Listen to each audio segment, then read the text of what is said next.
real community the last several weeks, and we've talked about having that we're supposed to take care of each other. We bear each other's burdens. We help with those things in life that are just too heavy for any of us to carry on our own.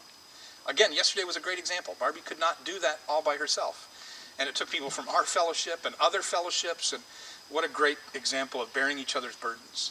And not just the burden of doing an event, but the burden of processing and dealing with Mike's passing. And then there are things that we're supposed to carry on our own, right? We have our own burdens, our own life, our own responsibilities, our own mission. And so the church is this great place to be able to encourage, to do the things we know we're supposed to do, and help each other with things that are too much. And then we talked about one of the ways to do that the next week was encouragement. One of the things that the church should be known for is encouraging in two ways. One, encouraging, kind of exhorting, saying, hey, I'm going to encourage you to do better. Right? I'm going to encourage you to live the way you're supposed to live. Sometimes that's calling out negative. Sometimes that's, but a lot of times that's encouraging, saying positive things and motivating to continue going on. And we as a healthy community, a real community, will encourage each other. And then last week we talked about this idea of working together. That there's something that happens when we work together. That little group last night that was, again, I'm going to keep referring to it, but there's something happens when we pull off a task together, when we work for our community shoulder to shoulder, side by side. Not only do we do more value for the people around us, but then it builds us up and it builds our strength, our community. One of the greatest things that this church has done for years, and unfortunately due to COVID they've stopped doing it, but we tried all sorts of small group, all sorts of events, all sorts of stuff, and they all are valuable, they're all good. But the number one thing that I saw had people actually make good, deep, lasting friendships was working at Benedict House down in Bremerton, where we would go down and for a week we would cook dinner. And again, it was kind of those things where we'd sign people up and say, sorry, you're working with this person, and you got to figure out a meal and provide it for these guys who are in addiction recovery.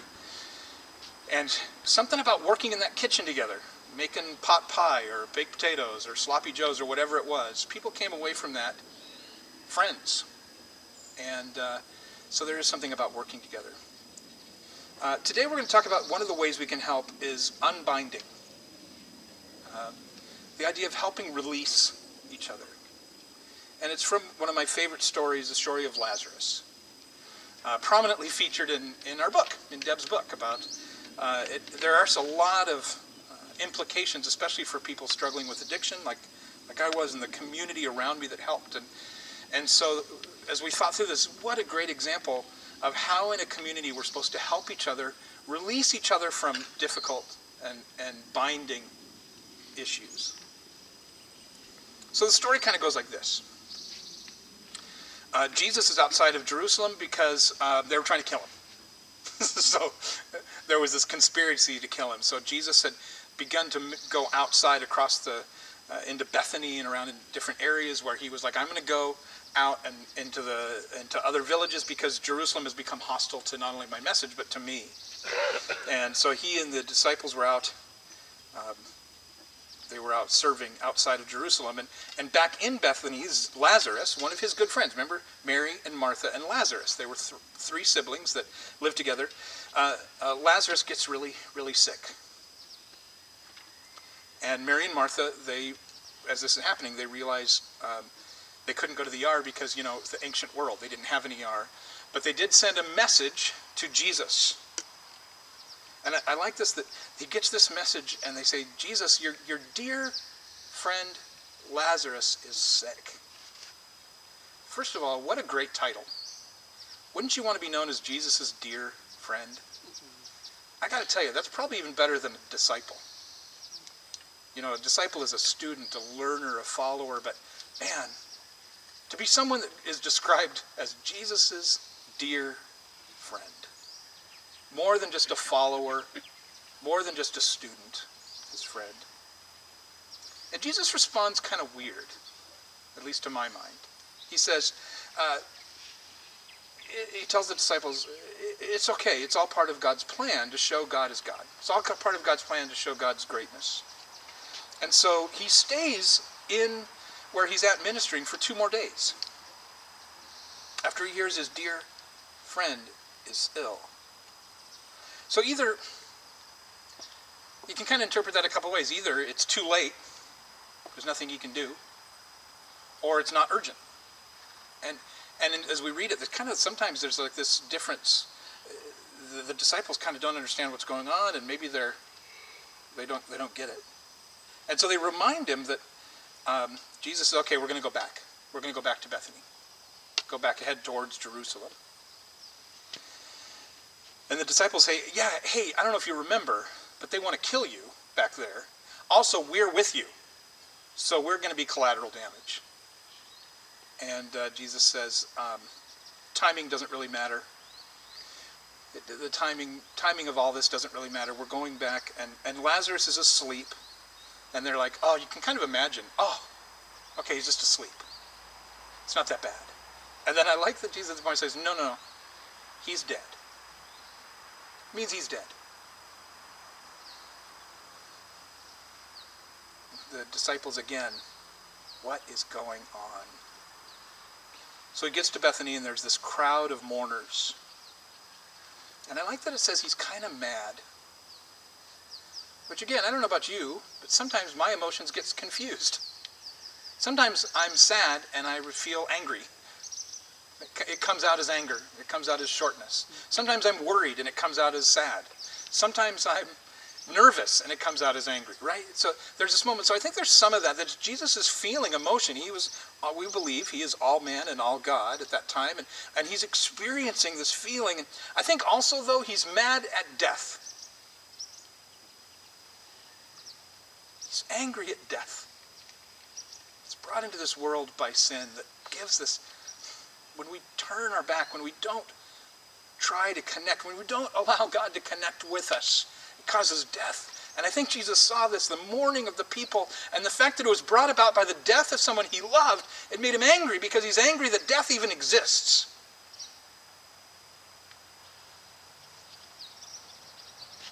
And there's the crowd of mourners. And then Martha runs to find him and maybe to blame him a little bit. And she says, if you were here, you could have saved him. If you were here, instead of traipsing off, you could have saved him. And Jesus says, you'll see him again. And I love her answer. Man, it's like she was a church kid with us. She might have been in Sunday school with me. Because her answer is, yeah, I know in heaven we're going to see him. For those of us who've lost people recently, yes, I believe that. But it is not enough. I got to admit, it's not enough right now. I miss my dad. Every few months something weird will happen where I'll be remembered, or I'll want to call him and ask him about something. Dad, I got 2 funerals in 2 weekends. What do I do? What would you do? Oh, yeah. Right? But I love that she says it. Yeah, I know. We'll see him in heaven, but I miss him right now. And I wouldn't have to be feeling this and experiencing this, Jesus, if you held up your end of the bargain. And I've seen you do some amazing stuff, by the way. This is not faith based on a teaching. This is faith based on she observed it. She saw what Jesus could do. And how frustrating and frankly angering it must have been to know there he was in the flesh and didn't come save your brother who was his friend.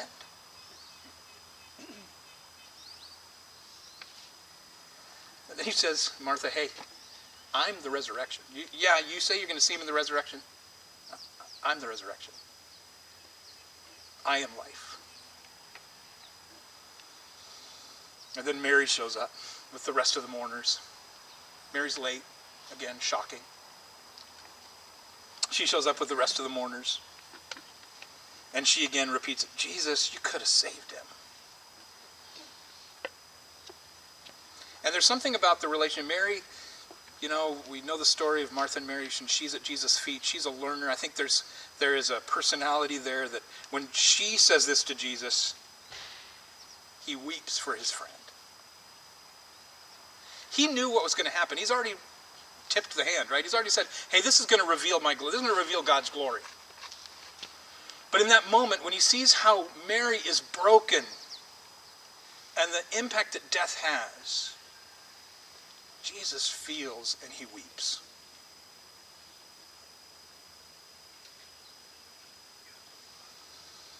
He weeps for his friend. He weeps for his sisters, for Lazarus' sisters, and I think he mourns death. And then the story starts. This is the part I like. They're all there, and he says, let's go to the tomb. Let's go to the tomb. Let's go see the marker. Let's go see the stone. Let's go. And they're like, okay, then maybe I understand that. Like, we're going to go have a moment. And then it gets crazy from here on out. So, we're going to buckle up. Here we go. I don't want to say how you need to find yourself in this story today, but I would say this. Sometimes we're the mourners. Sometimes we're Lazarus. Sometimes we're dead. We're dead people who need to be brought to life. Sometimes we're the mourners, those who are around. There are people that we're going to run around across in our community who are dead, who are not alive, who need to be called, and we're called to help them. Our mission is to introduce them to Jesus, just as in this story, the person who can make them alive. We understand that death, although we're up and walking around, if we are struggling with sin, if we are disconnected from God with loneliness or addiction or selfishness or pain or fear or control, whatever it is, that spiritually we are dead. And there are those who don't know Jesus at all who are dead, but I think there are even those of us who are alive in Christ, but who are hindered, who are bound, and are living like dead people. And we need to introduce those people to Jesus. And then Jesus has something that we're supposed to be a part of. We get to be a part of seeing this miracle happen. So the first thing he says, point number one, is remove barriers. In John 11, verses 33 through 39. When Jesus saw her weeping and saw the other people wailing with her, a deep anger welled up within him, and he was deeply troubled. Where have you put him? He asked them. They told him, Lord, come and see. And Jesus wept. The people who were standing nearby said, see how much he loved him? But some said, this man healed a blind man. Couldn't he have kept Lazarus from dying? Jesus was still angry when he arrived at the tomb, a cave with a stone rolled across the entrance. Roll the stone aside, Jesus told them. But Martha, the dead man's sister, protested, Lord, he's been dead 4 days. The smell will be terrible. So a few little things here. When he gets there, his anger at death, and he sees the impact it has on these people that he loves. And he gets there and he says, roll the stone away. And when he says that, first thing out of practical Martha is, you don't want to do that. It's going to stink. And maybe they were thinking he was emotional as well, or wanted to see the body. She's like, it stinks. It's not great. I like this. It's proving that this was not a mistake. He wasn't like really asleep and they thought he was dead. When you've been dead 4 days, you're dead. When you begin to stink, you're dead. It was long enough for him to be really dead, not mostly dead. He was really dead. For real. I think this is important in our analogy of understanding sin and understanding the things that hold us back from God. When we are struggling, it makes us stink a little bit. There is some rot. Sometimes it's not horrible, sometimes it's worse. When we're not able to connect with God, it makes us dead. And one of the reasons we can't reach God is because there are barriers. There are things that are keeping us from hearing Jesus. There are things that are keeping us from being with Jesus. Sin causes us to be spiritually dead. Like in the story, there is a big rock between Lazarus and Jesus. There's a big barrier between the person who needs Jesus and Jesus. It can be any of those things. There may be something in our life. We may have areas where we are dead. That it is insurmountable on our own. And frankly, we have tried everything. We have tried 12 steps. We have tried counseling. We have tried praying harder. We have tried reading. We have tried food. We have tried drugs. We have tried, right? That there's pain and there's difficulty and there's sin that we have tried to fix on our own to reach out to God. And at times it just seems impossible. A burden that is too heavy to carry on our own. A barrier that is too heavy to roll away on our own. And Jesus tells the bystanders and the mourners to roll away the stone because, first of all, Lazarus can't because on account of, he's dead, so he can't roll it away. But he asks the people who loved him to remove the barrier. Could Jesus have rolled away the stone himself? We kind of know that because, he did it even when he was dead. What are the barriers that keep people from Jesus? All those things we've talked about: addiction, obsession, pride, fear, entertainment, ignorance, prejudice, politics, money, art, family, church, all of that. Tradition. There's so many things that can keep us from really knowing Jesus. And they need to be actively removed. And we get to be a part of that. We can lovingly and carefully know each other to help each other remove the barriers from us knowing Jesus better. I love that Jesus called us to do that, the onlookers, the friends of Lazarus, not Lazarus himself. He wasn't mad at Lazarus for not moving the stone. Lazarus was dead. We need others. We need to work together, just like we've talked about. We need to help carry those burdens that are too heavy for us. We need to help those who have burdens that are too heavy. We don't need to get mad at the dead person trapped behind the huge rock. It's so easy to, somebody, especially when they've been in there a long time, that they stink. It's so easy to just kind of be judgmental and angry and go, why haven't you come out of this tomb? Get rid of the rock already.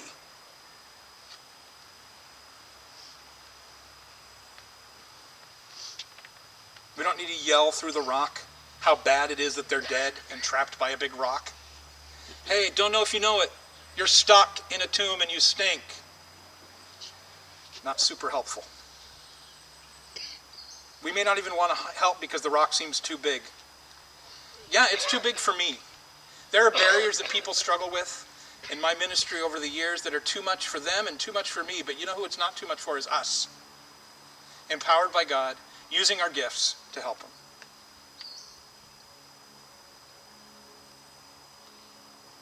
We can roll it away. We can do it. We can roll it away together. We can be involved in people's lives. We can offer help. We can offer counsel. We can offer tangible help. We can offer just comfort and compassion and community. We can help with the causes of their struggle. We can offer tangible aid. Sometimes it's driving them to doctor's appointments. Sometimes it's going with them to church or a 12-step or a meeting. Sometimes it's just listening. Sometimes it's praying with them and for them. Helping them be accountable sometimes is like, hey, we're going to go through this together. We're going to walk shoulder to shoulder. Sometimes it's helping them with tools. But there are things that we can all do together to help each other. And when we need help, we all gather up and help carry that burden. And we need to but we need to acknowledge, but get past the fact that people who are dead, people who are struggling, are stinky.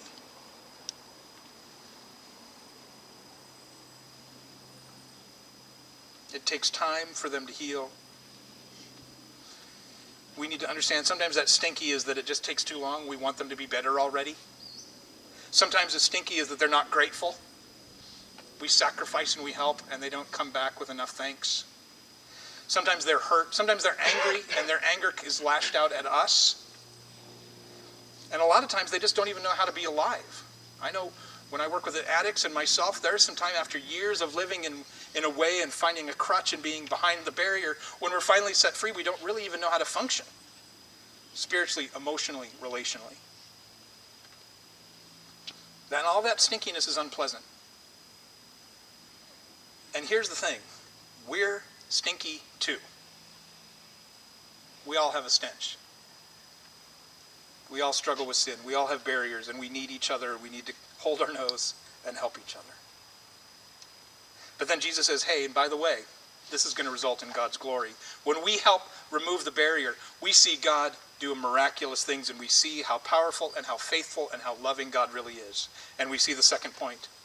Respond and release. The next little chunk of this passage, respond and release. John 11, 40 through 44. Jesus responds, didn't I tell you that you would see God's glory if you believe? So they rolled the stone aside. Then Jesus looked up to heaven and he said, Father, thank you for hearing me. You always hear me, but I said it out loud for the sake of all these people standing here, so that they will believe that you sent me.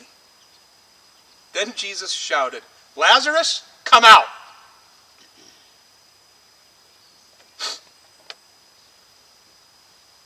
And the dead man came out, his hands and feet bound in grave clothes, and his face wrapped in a headcloth. Jesus told them, unwrap him, let him go. Amazing. Jesus calls Lazarus come out so that everyone can hear. He didn't privately. I love that he prays out loud this one time. He talks to God all the time, and now he's like, hey, I'm just saying this out loud so that you guys know it's God, that this is God working through me.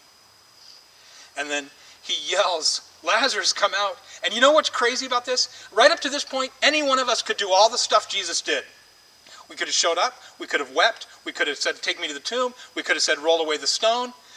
We could have yelled, Lazarus, come out. But you know what the difference is? Lazarus came out. Lazarus responded. Dead people can only hear Jesus. And that's what our goal is, to introduce them to Jesus, how he's changed our life, how he's brought us from dead to alive. That miracle, that is what we're trying to introduce people. Not on our own. We want them to listen to Jesus when Jesus says, you can be free. You can be released. Lazarus hears and obeys. Probably a weird experience for Lazarus. Probably a little uncomfortable. Hey, what?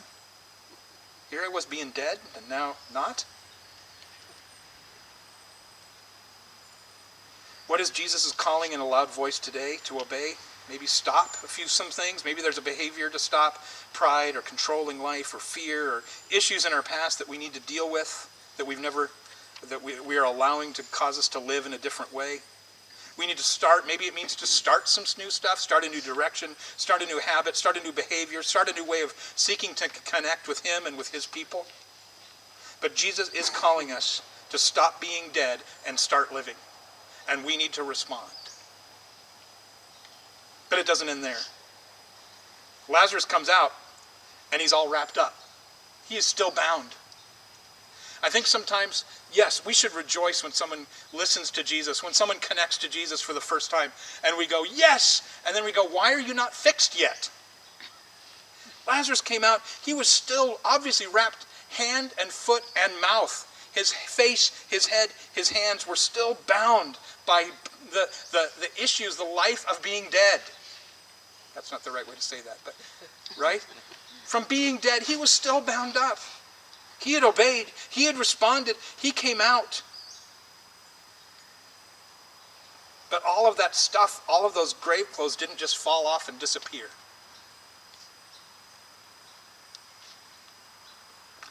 I don't want to always use this illustration, but I just know for me, after 15 years of being an addict, when I finally got clean and began to turn toward God and get help, all of those habits and self-centeredness did not just fall away. When we see someone come to Christ, when we help them, we need to realize we're not just getting them to a point and then ending it. We need to unbind them. We need to help give them the freedom to use their hands and feet and mouth for Jesus. And sometimes that means we have more work to do.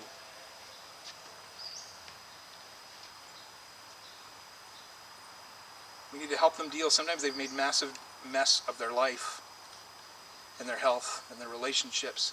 And we need to stick with them. We need to be those folks that surrounded him. And again, they're so shocked. They're so shocked that Lazarus came out of the grave that they just stood there. And Jesus had to say, he needs more help.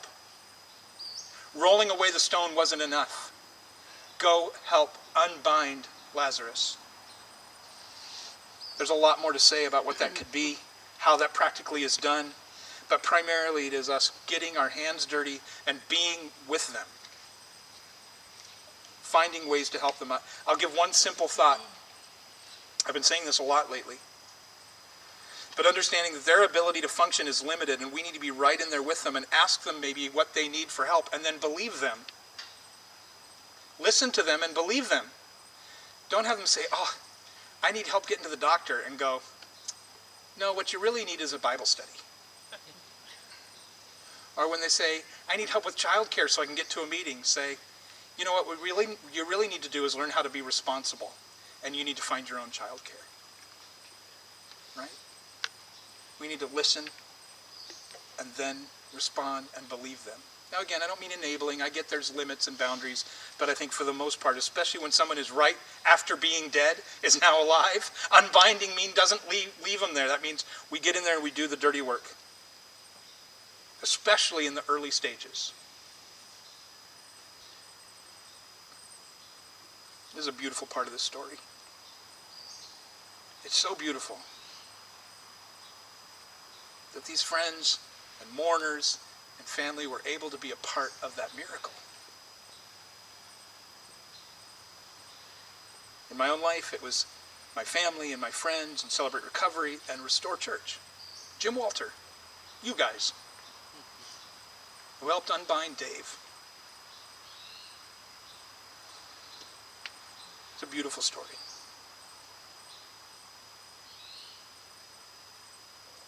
One last thing. God's glory was revealed. Remember Jesus kept saying that? Hey, God's glory is going to be revealed.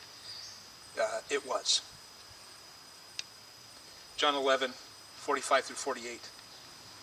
Many of the people who were with Mary believed in Jesus when they saw this happen. You think? Yeah. But many of those people who were with Mary believed in but some of them went to the Pharisees and told them what Jesus had done. Then the leading priests and the Pharisees called the high council together. What are we going to do? They asked each other.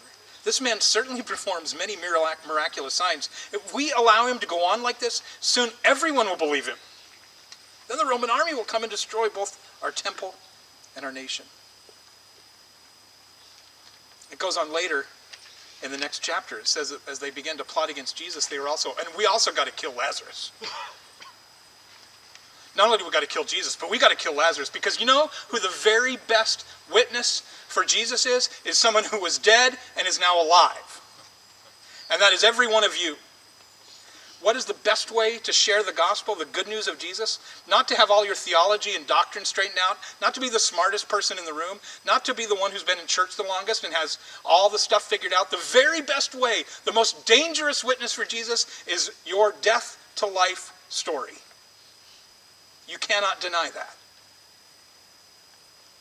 And so much so that they're like, we got to kill Jesus. But if we're going to kill Jesus, we also got to kill the guy he raised from the dead.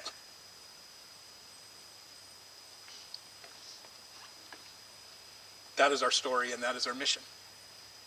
Acknowledge how we've been dead. Respond to the call of Jesus. Help others become unbound and allow others to help unbind us, and then share that story with the people we meet. We're going to sing one more song, and then we're going to conclude. So let me pray. God, thank you that you have made us alive. That you have not only called us and give us the opportunity to respond, but you have freed us. And then, God, thank you so much for these people, the people around us at different times and places in our lives that helped us be able to even hear that call to remove that stone, remove that barrier. And then as we were trying to figure it out, who didn't leave us bound, but who listened to your call to unbind us. God, make us people who are willing to do the same for everyone we run into.